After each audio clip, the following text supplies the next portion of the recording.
नमस्कार। आज की क्लास का टॉपिक हमारा पूरा का पूरा साइंस के ऊपर रहने वाला है।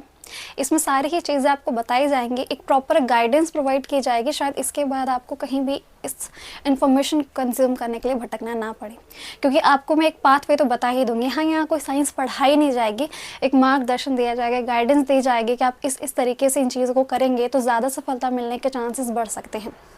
डाउट क्या क्या रह सकते हैं कि मैम MTS में और CHSL में कितने क्वेश्चंस की वेटेज होती है, कितने क्वेश्चन पूछे जा सकते हैं अगर हम साइंस प्रिपेयर कर रहे हैं, क्योंकि वेटेज के हिसाब से हमारी प्रिपरेशन को पता होना चाहिए। अगर हम मॉडर्न हिस्ट्री कर रहे हैं तो हम ज़्यादा मेहनत करते हैं क्योंकि वहाँ का वेटेज ज़्यादा होता है। एंशिएंट को कम मेहनत देते हैं क्योंकि वहाँ से क्वेश्चन उठने में रेयर चांसेस होते हैं। तो यही चीज़ हमारी साइंस में भी जा सकती है कि JS का जो साइंस पोर्शन है एक अलग सा, तो उसमें हमारी फिजिक्स, केमिस्ट्री एंड बायोलॉजी आती है। उसके अंदर हमें क्या चीज़ें पढ़नी होंगी और क्या इंपॉर्टेंट टॉपिक है, ताकि जब भी वो हम टॉपिक पढ़े तो उसके ऊपर ज़्यादा टेंशन दे सके, क्योंकि हमें इस बात की जानकारी होगी कि यहाँ से क्वेश्चन जो है वो उठाया जाता है। ठीक है, क्या वेटेज रहने वाली है, सबसे पहले ये क्लियर कर देती हूँ।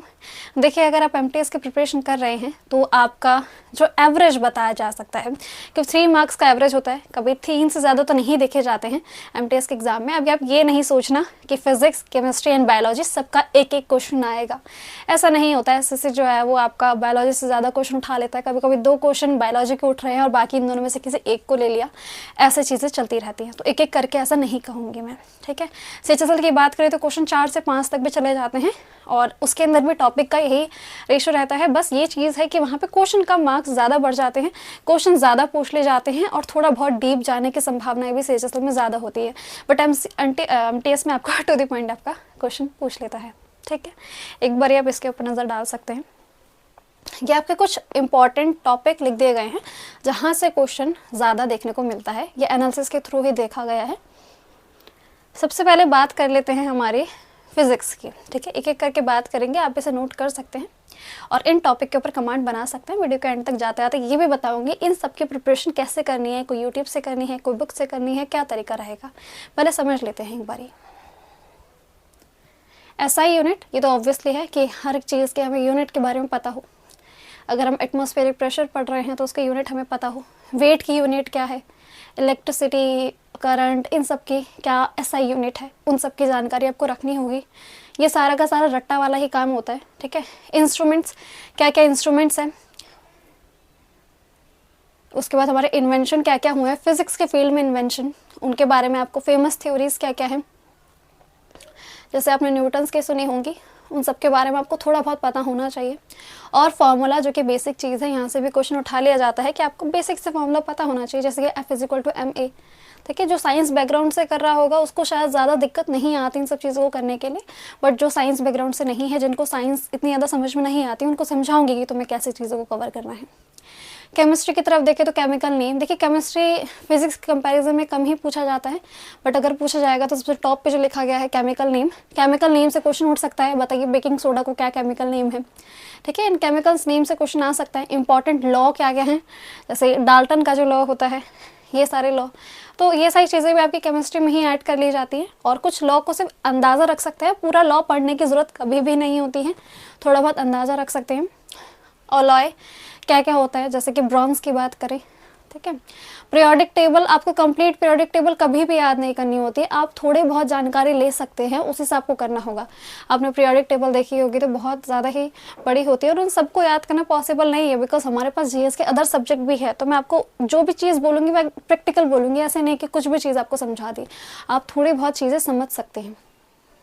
बायोलॉजी, यहाँ से क्वेश्चन ज़्यादा उठाया जाता है। अगर मैं बोलूँ कि साइंस में से भी सबसे ज़्यादा क्वेश्चन कहाँ से उठाए जा सकते हैं तो वो होगा बायोलॉजी, और बायोलॉजी में भी आपका ह्यूमन डिजीज़ से क्वेश्चन जो है वो ज़्यादा देखने को मिलता है। ठीक है, हर साल आपको एक क्वेश्चन ह्यूमन डिजीज़ से देखने को मिल ही जाता है साइंस के अंदर। अब इसके अंदर क्वेश्चन आता कैसे है, जैसे कि आपको बोल दिया निमोनिया, कि PY की क्वेश्चन है इसलिए बता रही हूँ। निमोनिया बोल देगा, निमोनिया कौन से बॉडी के पार्ट से रिलेट करता है, वो कैसे बीमारी है, वो कैसे स्प्रेड होती है। तो ये नहीं कि आपको बहुत डीप वाली बीमारियां कर लेनी जो बहुत रेयर पूछी जाती है, ऐसी नहीं। बहुत बेसिक बीमारी जिनका हमने नाम सुना ही होता है, एड्स से रिलेटेड पूछ सकता है, कुछ भी चीज़ें जो हो सकती है वहाँ से क्वेश्चन उठाता है। बहुत डीप जाने की ज़रूरत नहीं है कि मैंने आपको कह दिया कि ह्यूमन डिजीज़ से रिलेटेड कुछ भी पूछ सकता है तो आप सभी पढ़ रहे हो, ऐसा नहीं। बट जो चीज़ मैंने आपको कही कि ह्यूमन डिजीज़ कर रहे हैं तो उसका अफेक्टेड पार्ट को ध्यान में रखना, और कुछ चीज़ें जो इम्पॉर्टेंट हो सकती हैं उनको भी ध्यान में रख सकते हो, ठीक है। उसके बाद आपका वाइटामिन्स, वाइटामिन्स आपको पता ही है वैसे, बट इसका क्वेश्चन कुछ अलग तरीके से बनता है, एप्लीकेशन बेस्ड बनता है। जैसे कि मैं आपको एग्जांपल दूँ तो आपने सुना होगा खून का थक्का जमना, जब चोट लग जाती है तो ब्लैक ब्लैक कोटिंग चढ़ती है, ठीक है, उसे क्लॉट कहते हैं। तो आपको पता है कि क्लॉट रीज़न क्या होता है, उसमें एक विटामिन का रोल होता है जो कि है विटामिन के। तो वो विटामिन के का रोल है, तो क्वेश्चन आ सकता है क्लॉटिंग में कौन सा विटामिन हेल्पफुल होता है। तो आपको इस तरह के एप्लीकेशन बेस भी पता होना चाहिए, बस इतनी सी जानकारी नहीं कि विटामिन कहाँ होता है, उससे क्या होता है, विटामिन ए किस चीज़ के लिए अच्छा है, विटामिन सी किस में होता है, ये सब चीज़ें भी ठीक है, बट थोड़ा बहुत एप्लीकेशन बेस्ड भी चीज़ों को याद रखना होगा आपको, ठीक है। नेक्स्ट देखते हैं सिस्टम ऑफ ह्यूमन बॉडी। अब आप कहेंगे मैम बहुत छोटा टॉपिक है system of human body. Actually में बस ये टॉपिक इतना बस लिखने में इतना छोटा है, बाकी बहुत सारी चीज़ें ह्यूमन बॉडी से रिलेटेड आपको कहीं से भी क्वेश्चन उठ सकता है। इसीलिए जो देखिए एसएससी काम ही ऐसे करता है, वो ज़्यादा अनप्रेडिक्टेबल वाली चीज़ें लेता है।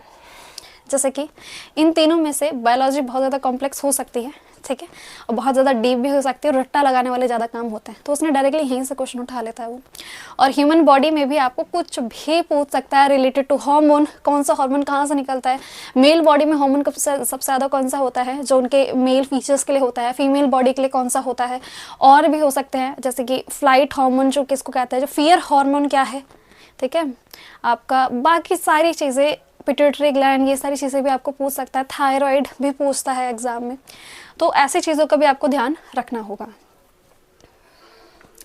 प्लांट किंगडम और एनिमल किंगडम, इसको सबसे एंड में रखा गया है। देखिए एनिमल किंगडम बहुत बड़ा है, प्लांट किंगडम भी, बट उसमें से भी हमें बहुत छोटी चीज़ों को ही करेंगे, सारी चीज़ें कवर नहीं करेंगे, ठीक है, थोड़ी ही चीज़ों को कवर करना है, इसलिए एंड में रख दिया है, इसलिए बता भी रही हूँ।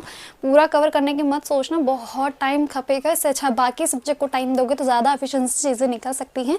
बाकी जो जो चीज़ें मैंने आपको समझा दी है कि क्वेश्चन उठता है तो इन चीज़ों के ऊपर ज़्यादा ध्यान रख सकते हो, और जिनका साइंस से बैकग्राउंड है उन्हें तो ऐसी दिक्कत आती ही नहीं है, बिकॉज उनका अच्छा खासा बेस बना होता है साइंस के साथ। जिनके साथ नहीं है उनके लिए टॉपिक बहुत आसानी से बता दिए हैं, और ये टॉपिक ऐसे रेंडमली जनरेटेड नहीं है, एनालिसिस करके इन चीज़ों को जनरेट किया गया है। कुछ चीज़ों को वीडियो लाने में टाइम हो सकता है, बिकॉज मैं अकेले ही हर चीज़ मैनेज कर रही हूँ, कोई साथ में नहीं है, तो उस चीज़ का भी फैक्टर आपको ध्यान में रखते हुए सारी चीज़ों की मांग करनी चाहिए। एक बार आप इसे नोट कर सकते हैं। अब बात कर लेते हैं कि पढ़ना कहाँ से है और पढ़ना कैसे है, ठीक है, क्योंकि देखिए जैसे कि मैंने आपको बोला था कि अगर आप एमटीएस की प्रिपरेशन कर रहे हैं तो दो ही चीज़ें पूछी जाती हैं जिससे मेरिट आती है आपकी, जीएस और इंग्लिश।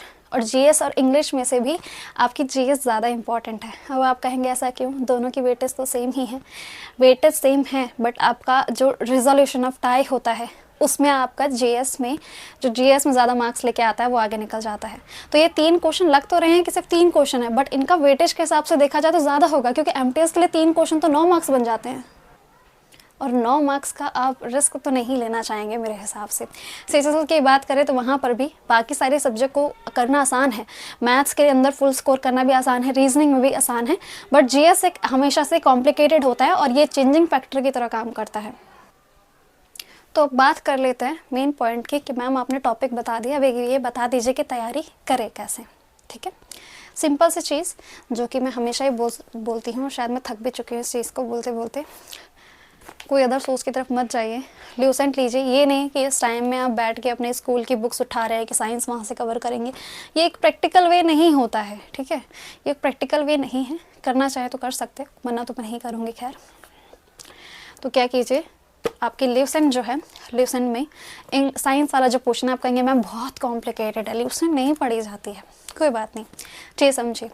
करना क्या, मैंने आपको टॉपिक बता दिया, ल्यूसेंट के उस टॉपिक के अंदर ढूंढिए। आप पहले सबसे पहले काम जो करना ना, बायोलॉजी करने का करना, क्योंकि ज़्यादा वेटेज है, ज़्यादा पूछा जाता है, तो वही चीज़ें करना। बायोलॉजी आपने उठाई, उस टॉपिक को उठाइए, अपनी ल्यूसेंट के अंदर ढूंढिए, उस टॉपिक की एक बारी रीडिंग ले लीजिए। उसके बाद आप क्या करेंगे, उसके बाद आप यूट्यूब पे जाके किसी भी वीडियो के बारे में टाइप कीजिए। टाइप किस बारे में, जैसे कोई भी वीडियो, और ये चीज़ मत डालना जैसे कि अगर आप एमटीएस की प्रिपरेशन कर रहे हो तो बहुत चीज़ें लोग ये करते हैं कि जैसे डाली human disease for SSC MTS 2010 ऐसा करके जो चीज़ें करते हैं। देखिए हम प्रेडिक्ट नहीं कर सकते हैं कि एमटीएस में ही पूछेगा, सीएचएसएल में पूछेगा, तो अपने लेवल से थोड़ा ऊपर का ही पढ़ा करो।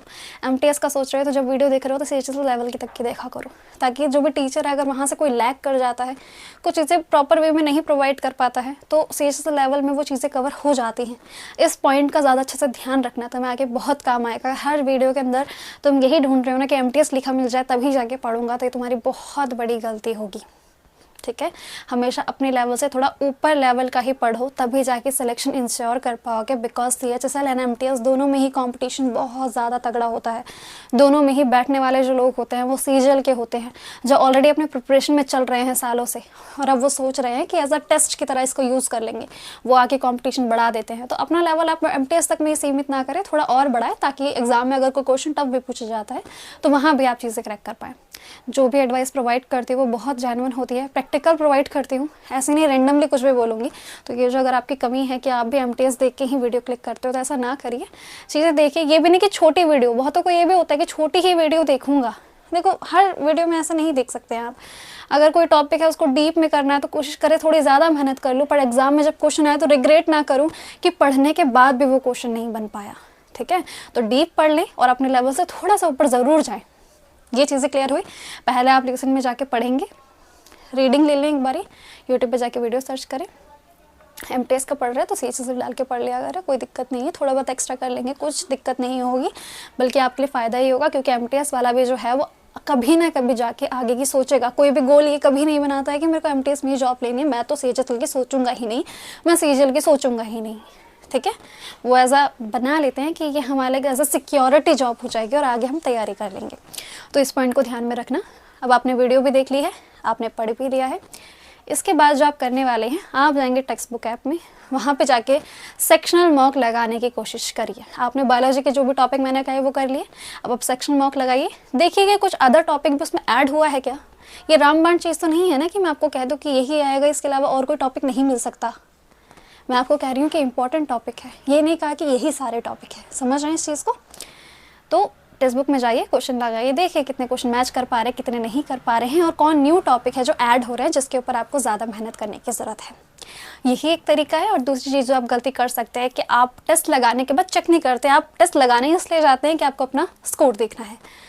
ठीक है, स्कोर देखना भी बहुत गलत चीज़ नहीं है, ये नहीं कहूँगी, बट स्कोर से डिमोटिवेट होने की जगह हमें ये देखना चाहिए कि हमारा क्वेश्चन क्या था, उसमें मैंने आंसर क्या लगाया, और जो चीज़ आपने गलत करी है, जो चीज़ आपने छोड़ा है, अनअटेम्प्ट छोड़ा है, उसे एक जगह पे नोट करो और देखो, उसे याद भी करो, हाथों हाथ उसके टाइम याद करा करो। मॉक लगाना हर किसी को आता है, एनालिसिस करना किसी को नहीं आता है, और जो एनालिसिस नहीं करता है वो हमेशा पीछे रह जाता है। तो पॉइंट को समझो, तो मैं समझा रही हूँ, बहुत अच्छी चीज़ है। तुम्हारे एग्जाम में बहुत टाइम है, अभी आराम से टाइम है, बहुत अच्छा खासा। अभी से ही इन चीज़ों को जान लोगे तो समझ जाओगे कि कहाँ किस लूप में फंस रहा हूँ मैं। आप पढ़ रहे हो, ऐसी बात नहीं कहूँगी आप पढ़ नहीं रहे, आप पढ़ रहे हैं, बट आप गलती ये कर रहे हैं कि आप थोड़े में ही सिमट के रहना चाह रहे हैं। एमटीएस का पढ़ रहे हैं तो इससे ऊपर तक तो जाने की सोचूंगा ही नहीं, थोड़ा बहुत लेवल ज़रूर बढ़ाएं। फिर आपने बुक से पढ़ने की नहीं सोचते, एक बार टीचर ने पढ़ा लिया ना, एक बार उस बुक के ऊपर भी नज़र डालो। मे भी टीचर से क्या पॉइंट छूट जाए, बुक में दिख रहा है तो ऐड करो नोट्स के अंदर। फिर आप क्या करते गलती, आप टेस्ट लगाने जाते हैं, मार्क्स देकर डिमोटिवेट हुए, कुछ नहीं आ रहा, ये नहीं सोचना है। पहली बार में किसको आया, किसी को भी नहीं आया। तो अपनी गलतियों को पहचानो, गलतियाँ भी है कि क्या गलती करी, और ये भी कि ये टॉपिक से मेरा क्वेश्चन नहीं बना है तो क्यों नहीं बना है, और उस टॉपिक को एक बार फिर से कर लो। यही एक तरीका है, एक अच्छा लूप है जिससे हम इस चीज़ को क्रैक कर सकते हैं, और कोई लूप नहीं है। और अगर ऐसा सोच रहे हो कि एमटीएस से बहुत आसान है, सीजीएल ही टफ होता है, यूपीएससी टफ होता है, तो ऐसा कुछ नहीं है। कॉम्पिटिशन तो यहाँ भी बहुत अच्छा है। सारी चीज़ें क्लियर हो गई, एक बार रिपीट कर लेती हूँ। ये सारे आपके टॉपिक, वेटेज रहेगा एमटीएस के लिए आपके 3 क्वेश्चन, सीजीएल का आपका 5 क्वेश्चन। उसके बाद करना कैसे है, लेसन में टॉपिक ढूंढना है, उसे पढ़ना है, फिर आपको वीडियो देखनी है, वीडियो के बाद आपको मॉक टेस्ट लगाना है, और उसके बाद आपका नोट्स ओवरऑल प्रिपेयर कर लेना। एक और चीज़, अगर आपको टेस्ट के अंदर कोई न्यू चीज़ ऐड मिल रही है और आपके नोट्स में नहीं है तो उसे हाथों हाथ लिखो, बाद में भूल जाओगे, तो ये गलती मत अपनाना। क्योंकि अगर टेस्ट में इंक्लूड किया है उसे तो वो पीवाईक्यू का भी हो सकता है या मोस्ट एक्सपेक्टेड भी हो सकता है। ठीक है, चलो। और जो पहली बार अगर आप टेस्ट लगाओगे तो आप पीवाईक्यू का टेस्ट लगाना। आप कहेंगे मैम पीवाईक्यू मिलेंगे कहाँ से, टेक्स्ट बुक पे जाइए, पीवाईक्यू वाला चेक करिए, उसमें ही आपका सेक्शन मॉक बना के दे रखा होता है। पीवाईक्यू बेस्ड ही टेस्ट जो लगाएंगे वो उसको लगाना। ठीक है, उसके बाद आप अदर भी लगा सकते हो। बस यही था आज का आपका कंटेंट। होपफुली आपको सारी चीज़ें क्लियर हो चुकी होंगी। बुक आपको बता दी कैसे करना है, क्या करना है, कौन सी वीडियो से करना है और क्या गलतियाँ नहीं करनी है। सारी चीज़ें क्लियर हो चुकी हैं। सब मिलेंगे नेक्स्ट वीडियो में। राधे राधे।